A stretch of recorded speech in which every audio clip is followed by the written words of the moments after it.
পঞ্চায়ত নিৰ্বাচন খুব ভাল হ'ব। আমি বহুকেইটা সমষ্টিত ইতিমধ্যে জিকিছোৱেই। মুখ্যমন্ত্ৰী ডাঙৰীয়াই আজিৰ পৰা উজনি অসমত সভা অনুষ্ঠিত কৰিছে। দলৰ সভাপতি ডাঙৰীয়াই যোৱাকালিৰ পৰা বৰাক ভেলীত আছে।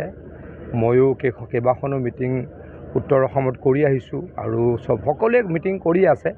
খুব ভাল লগা পৰিৱেশ আৰু কংগ্ৰেছ দল কৰিবলৈ এতিয়া মানুহ নায়েই, গতিকে কংগ্ৰেছ দলৰ পৰাজয় নিশ্চিত। আৰু কেইটামান নিৰ্দিষ্ট পকেটত তেওঁলোক জিকিব, য'ত ইতিমধ্যে টকা দি টিকট বিক্ৰী কৰিছে, মানে দুৰ্নীতিৰ লাইচেঞ্চ টিকটৰ দিনাখনেই দিছে। আচলতে কংগ্ৰেছৰ এখন টিকট নহয়, কংগ্ৰেছৰ দুৰ্নীতিৰ লাইচেঞ্চ। গতিকে কংগ্ৰেছ টিকটটো কংগ্ৰেছৰ দুৰ্নীতিৰ লাইচেঞ্চ।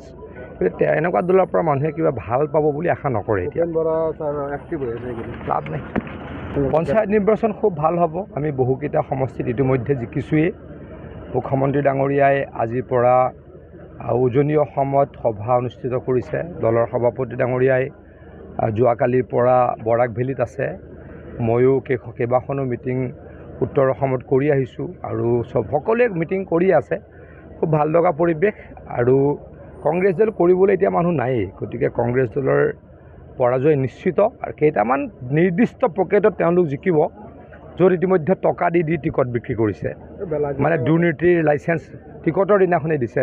আচলতে কংগ্ৰেছৰ এখন টিকট নহয়, কংগ্ৰেছৰ দুৰ্নীতিৰ লাইচেঞ্চ। গতিকে কংগ্ৰেছ টিকটটো কংগ্ৰেছৰ দুৰ্নীতিৰ লাইচেঞ্চ। গতিকে এনেকুৱা দলৰ পৰা মানুহে কিবা ভাল পাব বুলি আশা নকৰে। এতিয়া লাভ নাই।